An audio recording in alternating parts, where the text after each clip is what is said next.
Good morning students, सुप्रभात सभी को। आज फिर मार्जा अग्रसेन ऑनलाइन क्लासेस में आपका स्वागत है। मैं सुशील स्वामी, ज्योग्राफी लेक्चरर, आपके लिए बीए बीएड फर्स्ट ईयर के लिए जो अपने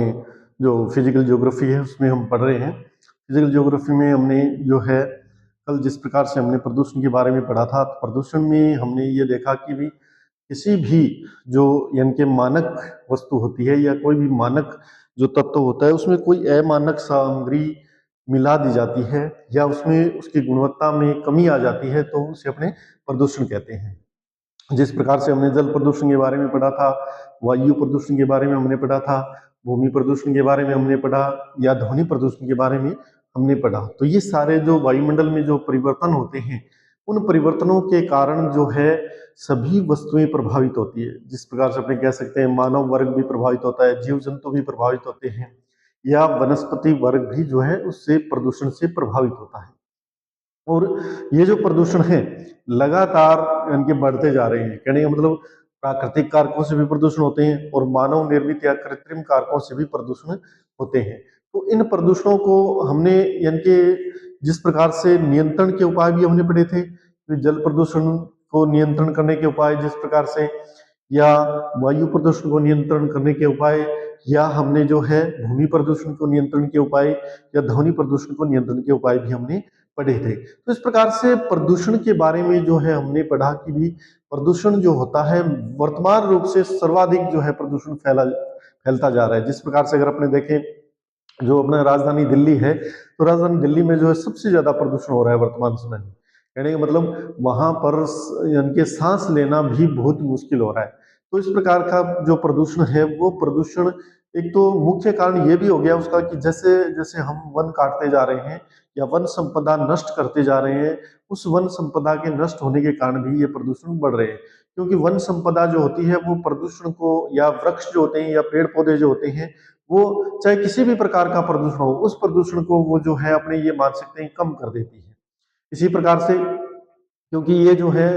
अधिकतर वायुमंडलीय जो गैसें हैं उन गैसों को जो है सोख लेती है, या जो वायु प्रदूषित जो गैसें होती हैं उन प्रदूषित गैसों को जो है सोख लेती है, सोख लेते हैं, जिसके कारण जो है प्रदूषण कम होता है। इसी प्रकार से अगर जहां पेड़ पौधे अधिक होंगे तो वहां पर ध्वनि प्रदूषण भी जो है कम होगा, यानी कि ध्वनि प्रदूषण को भी वो सोख लेंगे। तो इस प्रकार से अपने ये मानते हैं कि प्रदूषण जो है मुख्य रूप से जो है देखा जाए तो मानव निर्मित भी है और प्राकृतिक भी है। अब वर्तमान समय में मानव निर्मित प्रदूषण जो है सबसे ज्यादा किया जा रहा है। तो प्रदूषण के बारे में हमने पढ़ा। उसके बाद आज हम पढ़ रहे हैं अपर्दन, अपर्दन चक्र जिसे अपने कहते हैं अपर्दन चक्र, अपर्दन या इरोशन जिसे अपने कह सकते हैं। अपर्दन शब्द जो है, जो इरोडोर शब्द है, लैटिन भाषा का इरोडोर शब्द है, लैटिन भाषा के इरोडोर, इरोडोर शब्द से बना है। इरोडोर का अर्थ होता है घिसना या कुतरना, घिसना या कुतरना। कहने का मतलब कि कोई भी वस्तु होती है उस वस्तु को हम जिस प्रकार से रेगमाल की तरह घिसते हैं उसी प्रकार से अपर्दन की क्रिया भी होती है। अब अपर्दन जो होता है उस अपर्दन को अपने ये मान सकते हैं कि अपर्दन जिस प्रकार से, अगर अनेक प्रकार से अपर्दन होता है, वायु के द्वारा अपर्दन हमने पढ़ा था, वायु अपर्दन हमने पढ़ा था। तो वायु,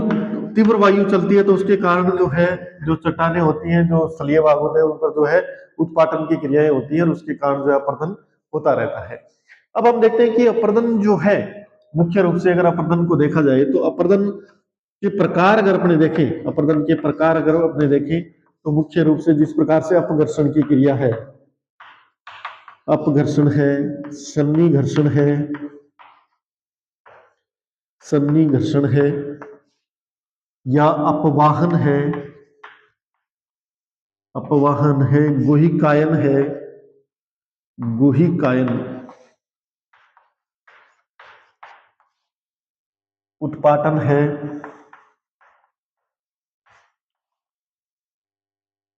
इस प्रकार की जो है अपर्दन की क्रिया अपने देखते हैं किस प्रकार से अपर्दन की क्रिया होती है। अब अपने ये मानते हैं कि जैसे जैसे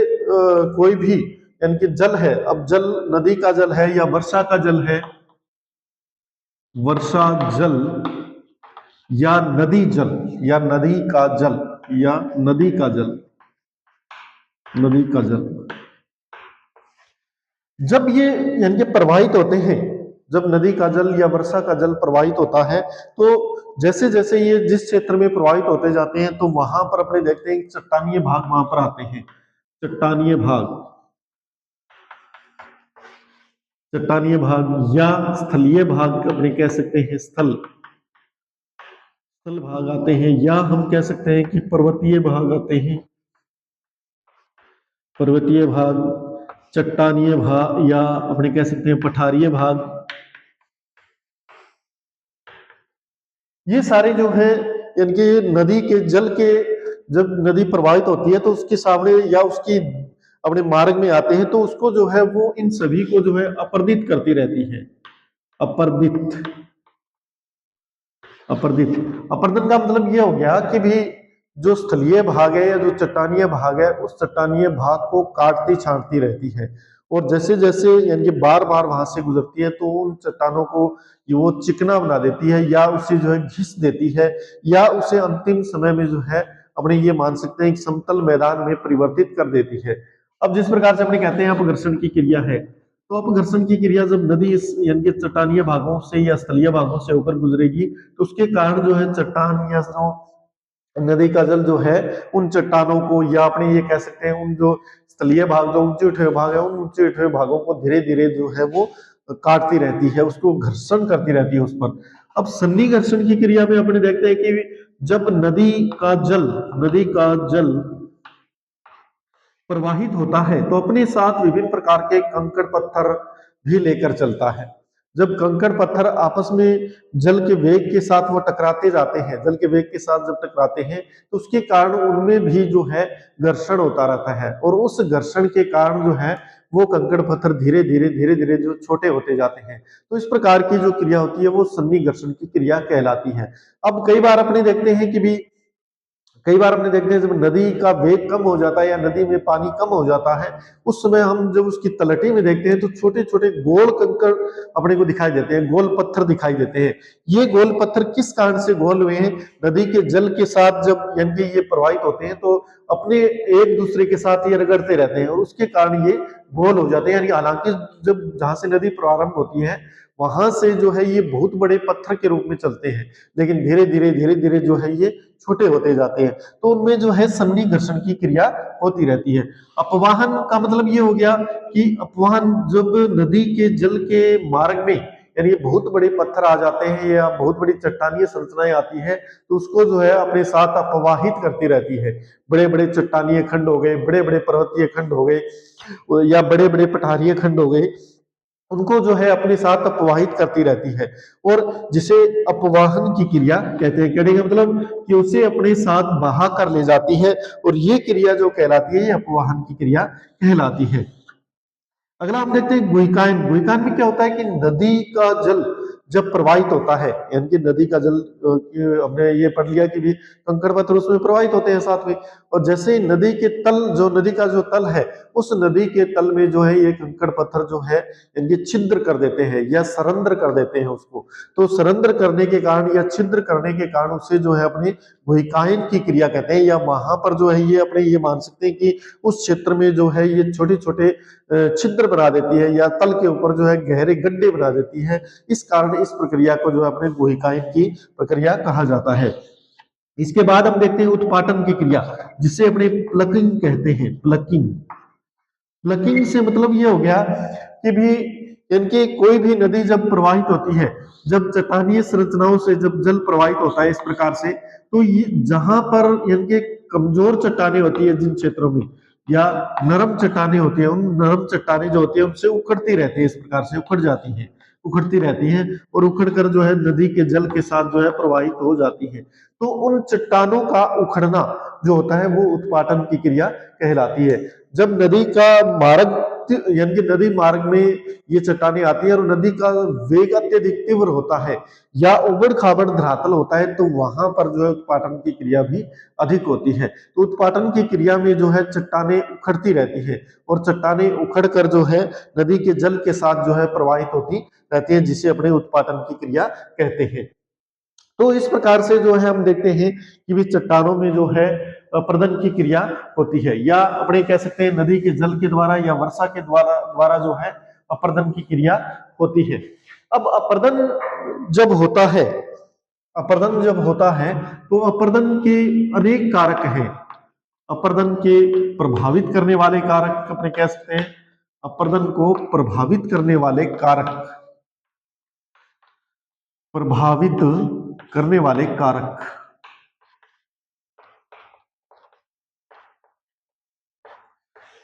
इनमें हम देख सकते हैं कि भी अपर्दन किन कारकों से प्रभावित होता है। जिस प्रकार से नदी का वेग जो है, नदी का वेग, जल का जो वेग है वो कम या अधिक होता है। यानी कि जब अपने ये मानते हैं कि नदी एक समान वेग से नहीं बहती है, कहीं पर नदी का वेग कम हो जाता है, कहीं पर ज्यादा हो जाता है, तो जहां पर नदी का वेग ज्यादा होता है तो वहां पर जल अपर्दन की क्रिया भी अधिक होती है और उस क्षेत्र में जो है अपर्दन क्रिया अधिक होती जाती है। इसी प्रकार से अगर देखें अपने सागर से दूरी,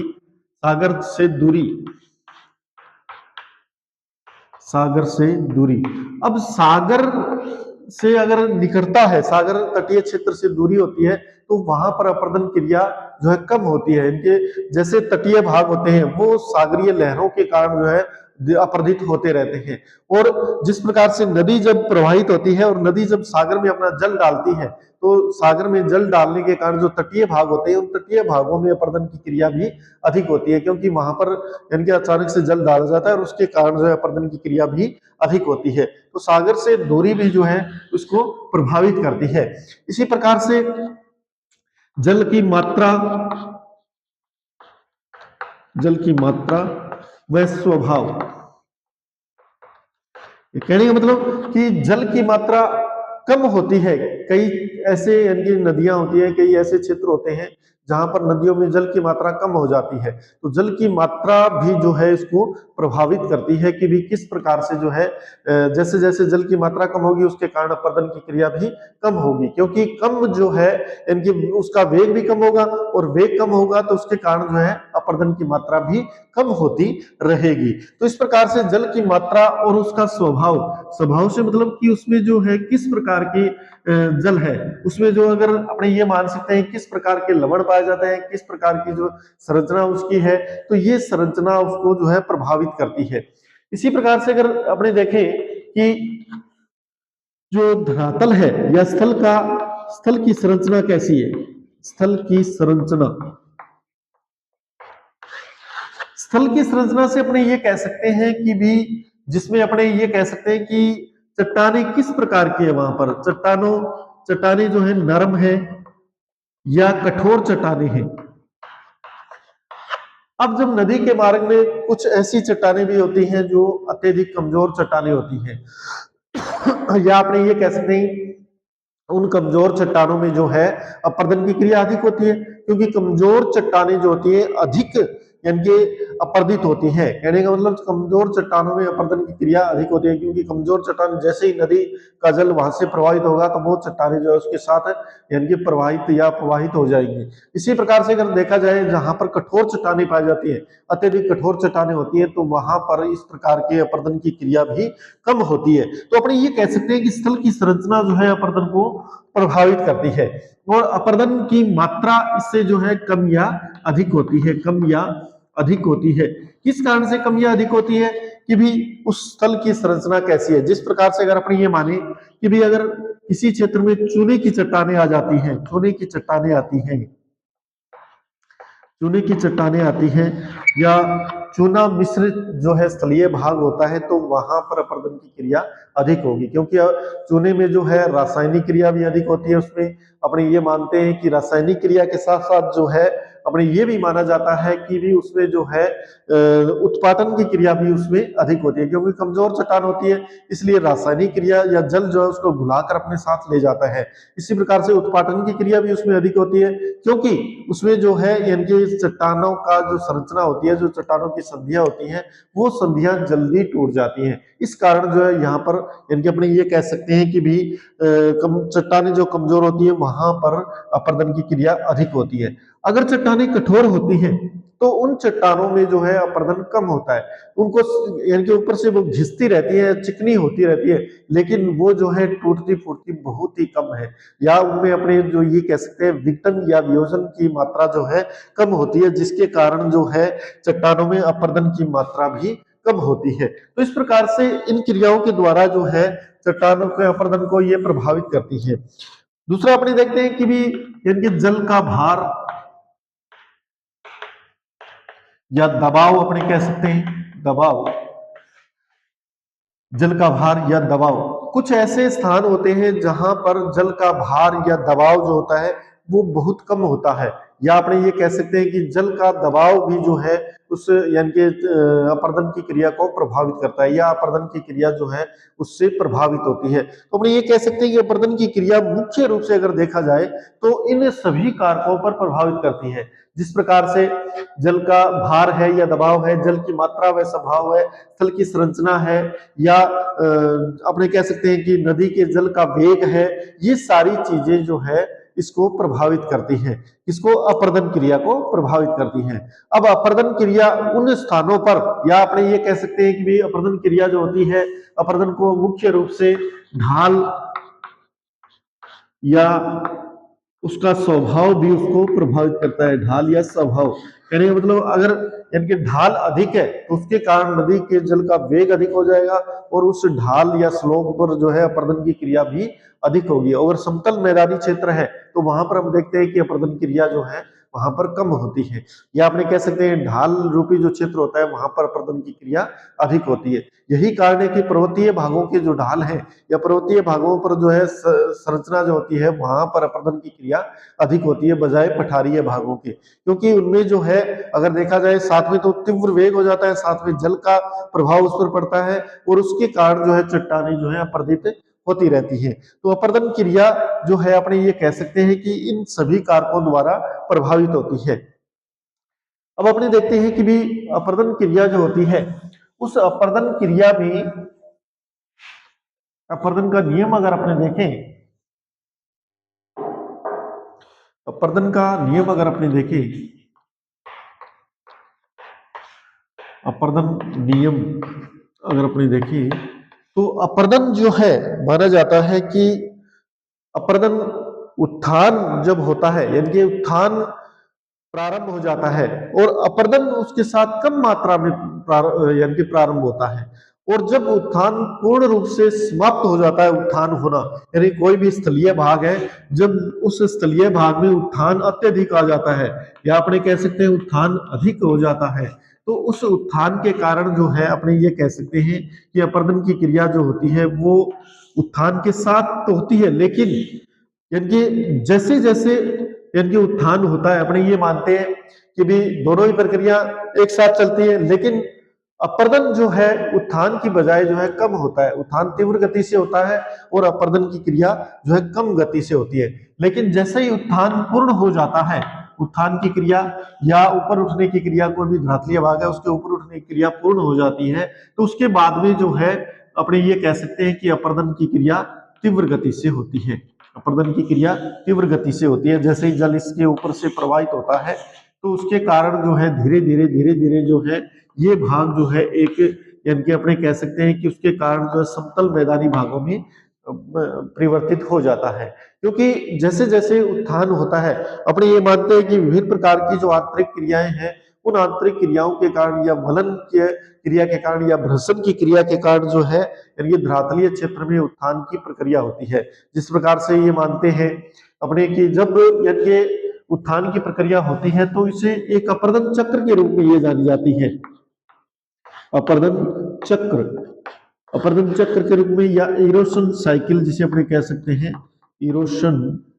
साइकिल के रूप में जो है इसे अपने जानते हैं। अपर्दन चक्र अपने किसे कहेंगे? अपर्दन चक्र अपने कहेंगे भी जैसे जैसे उत्थान की क्रिया होती है तो उत्थान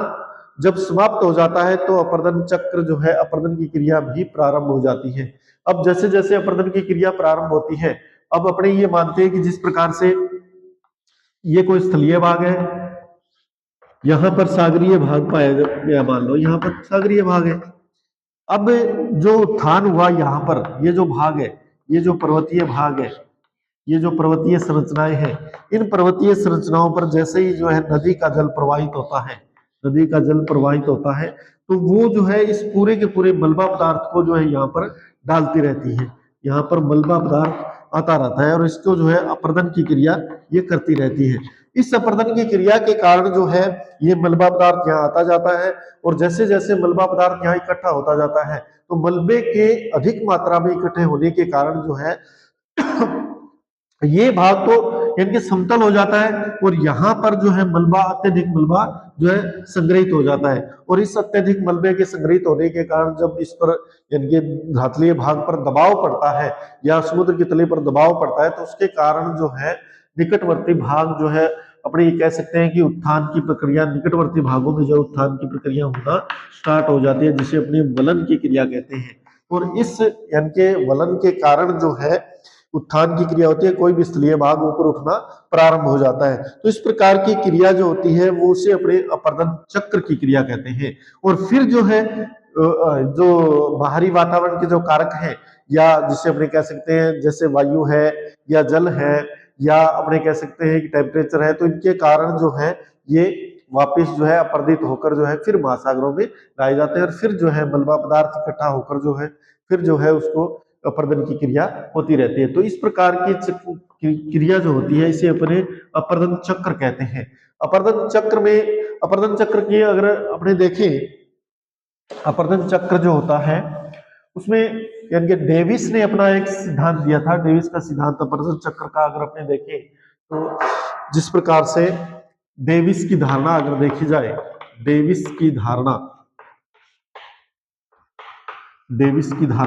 ये कहता है कि भी जैसे जैसे इनके उत्थान की क्रिया प्रारंभ होती है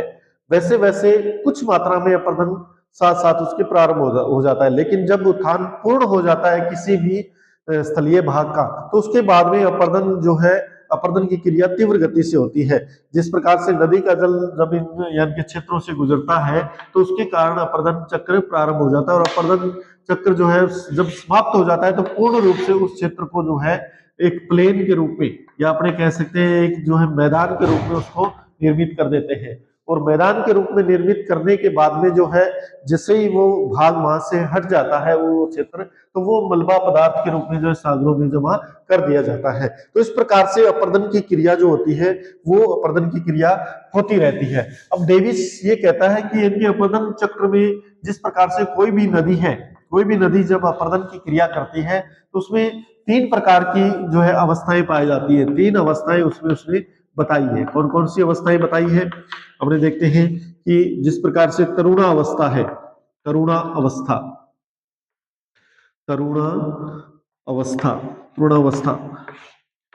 1 नंबर तरुणावस्था, 2 नंबर प्रौढ़ावस्था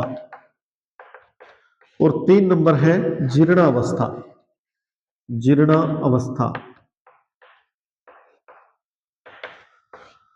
डेविस ये कहता है कि प्रारंभ में जब नदी प्रवाहित होती है, प्रारंभ के समय जब, तो उसमें जो है नदी उस क्षेत्र को अधिक यानी कि उसमें जो है चौड़ाई अधिक करती जाती है उस क्षेत्र की, या अपने ये कह सकते हैं अपर्दन में जो है चौड़ाई अधिक होती है और उस चौड़ाई में जो है नदी चलती रहती है और उसके कारण जो है जिसे अपने तरुण अवस्था कहते हैं उस अवस्था को। उसके बाद में उसकी आती है प्रौढ़ावस्था से मतलब ये कि कुछ यानी कि नदी जो प्रवाहित होती है तो कुछ भाग जो है उसके तटीय भाग भी या कुछ उसके सामने आने वाले भाग भी धीरे धीरे जो है वो अपर्दित होते रहते हैं, जो उसकी प्रौढ़ अवस्था कहलाती है। अब प्रौढ़ावस्था के बाद में उसने डेविस ने बताया कि जीर्णावस्था या समाप्ति की अवस्था जिसे अपने कह सकते हैं समाप्ति की अवस्था का मतलब ये हो गया कि भाई कोई भी जो